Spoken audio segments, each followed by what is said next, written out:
That's a really good question. The diagonal cut downward, left or right, is called Kesa Giri. Giri means to cut.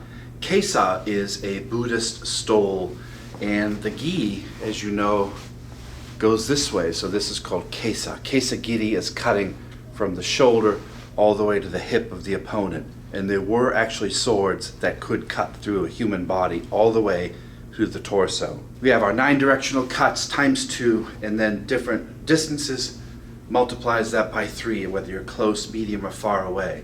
So you have your diagonals, top down, Kesa Giri, migi hidari, the upward cuts, the kiriage, diagonals, left and right, side to side cut, up and down cut, stabbing in the ski thrust. Doing those both right and left-handed changes everything.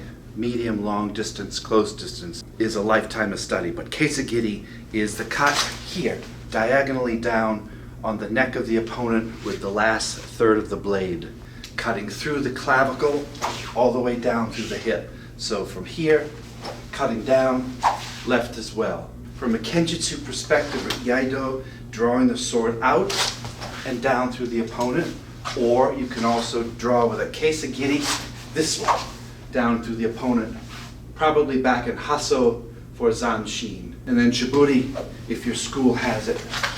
So we have a right Kesa Giri, left, here, back to Hasso, Shiburi, depending on your school style, add that one in.